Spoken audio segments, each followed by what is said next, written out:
La chronique, c'est bon pour la santé, c'est tous les matins sur Radio J. Merci de votre fidélité et nous retrouvons en studio le docteur Serge Rafal. Bonjour Serge. Bonjour Ilana. Alors vous allez nous prodiguer quelques conseils à ceux qui se préparent à la fête, également ceux qui envisagent après la fête comment ils vont se comporter. Ils n'ont pas encore parfaitement digéré parfois ou qui ont carrément la gueule de bois. Oui, Ilana, car les repas de fête, a fortiori arrosés, sont synonymes d'excès calorique et tout particulièrement de sucre et de graisse, dont les apports peuvent être doublés, voire triplés. Alors avec quelles conséquences ?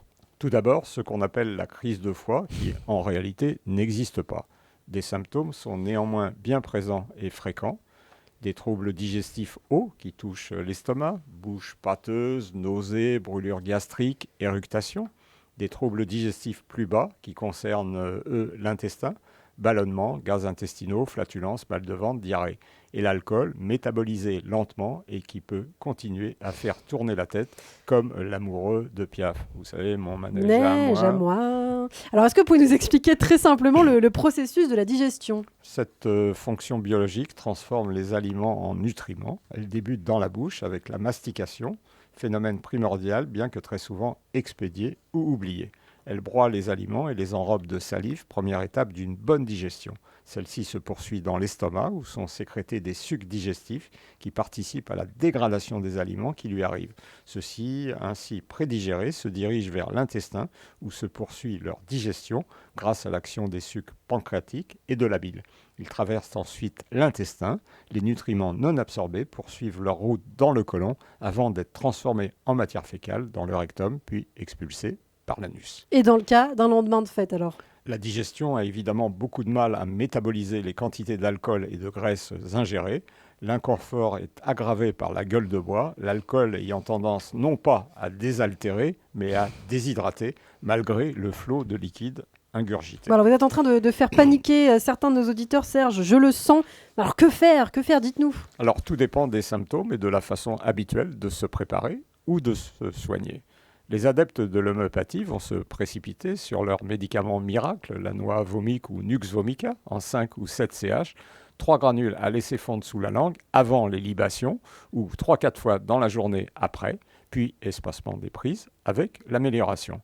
Les adeptes des plantes vont choisir des produits dépuratifs ou digestifs, l'artichaut, le chardon-marie, le fenouil, le radis noir, le thé vert, qu'ils vont accompagner de beaucoup d'eau, minérales, infusion, jus, potage. Ma préférence va à l'huile essentielle des difficultés de digestion, la menthe poivrée, dont nous avons parlé récemment, une goutte après chacune des éventuelles collations, sans dépasser 3 gouttes par jour. Les partisans de l'allopathie vont recourir aux médicaments symptomatiques, du paracétamol contre le mal de tête ou le casque, un antiémétique comme le Vogalène contre les nausées, du citrate de bétaïne ou du sorbitol pour activer la production de bile et tenter d'activer la digestion des graisses qui restent assez longtemps dans le sang, un pansement gastrique comme le Mahalox, un alginate comme le Gaviscon ou un IPP type oméprazole en cas de brûlure digestive, du charbon ou de l'argile en cas de ballonnement ou de diarrhée. Et que dire de ceux qui parlent de faire un bon jeûne aussi ? Écoutez, un encas avant la fête, une journée de diète alimentaire agrémentée d'un bouillon maison ou au moins de beaucoup d'eau après. L'année 2021 se termine, pourvu qu'il en soit bientôt de même du Covid qui nous empoisonne la vie depuis maintenant plus de 2 ans. Vive 2022, bonne santé à vous Ilana et à tous les auditeurs. Merci beaucoup Serge Rafal et bonne santé à vous aussi cher docteur, le docteur de Radio J qui est très apprécié sur cette antenne et bien au-delà. Serge, on vous retrouve la semaine prochaine sur Radio J.